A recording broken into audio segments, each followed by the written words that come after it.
integral part of U.S. history, the court case Marbury versus Madison, and Chief Justice John Marshall of the Supreme Court established a precedent for the entire judicial system.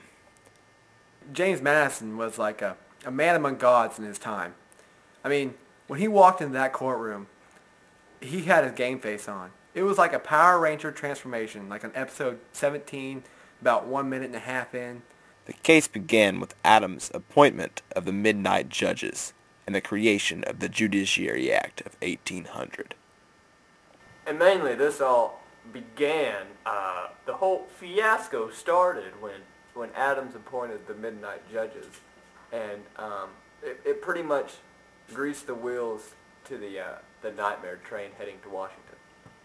William Marbury was obviously unhappy about Madison's unwillingness to give him the commission as Justice of the Peace, and sued the Secretary of State for the commission.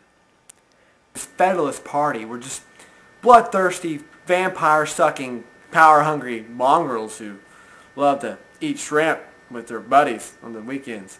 But anyways, like I was saying, they just wanted to control the entire house, and for Jesus. A serious problem, though, awaited Chief Justice John Marshall in his decision. He understood that if the court awarded Marbury his wish, that Jefferson and his administration would simply ignore it and in the process weaken the power and authority of the courts. But if the court denied Marbury the commission, then it would look to the average person that it acted out of fear, and thus creating the same problem. So John Marshall, the Tyrannosaurus of the court, presides over all the other herbivores on land. And through the case, he pounces and makes up an entire new theory of judicial review. Roar! Judicial review! Roar! Judicial review!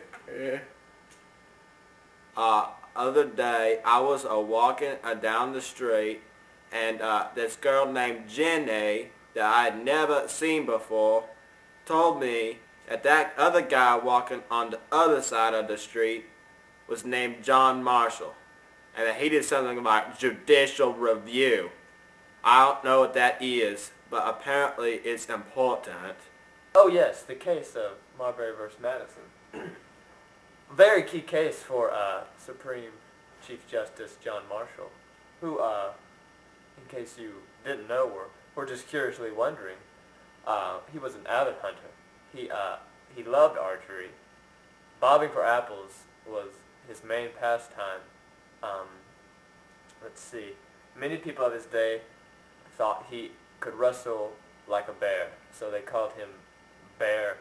After thoroughly studying the bones of William Marbury and all the other people in this Cretaceous period case, I've concluded that we have no factual evidence of what happened in the court.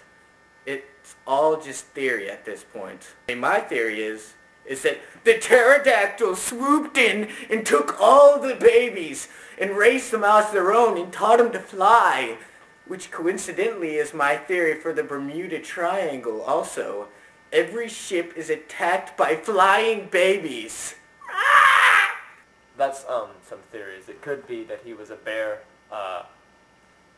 in the courtroom, but most believe it's because he would put on furs and wrestle men, and believe that's why he was called Bear.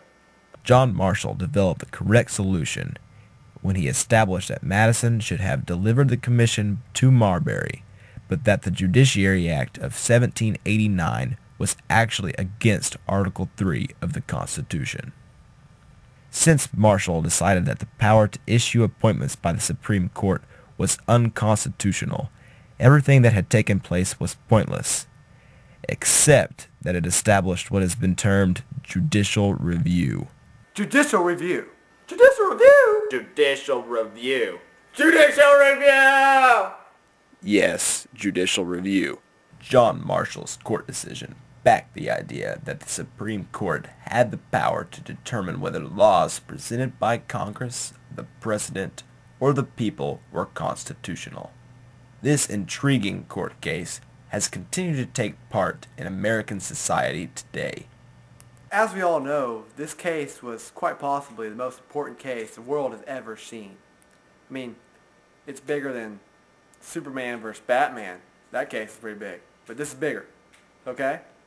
And this is the whole reason why the world is the way it is today. Oh, excuse me. That's my good buddy Carl, author of Government Doesn't Matter. Hey, this is Just McBride. Oh, okay. I'm sorry, I have an emergency. I'll be right back.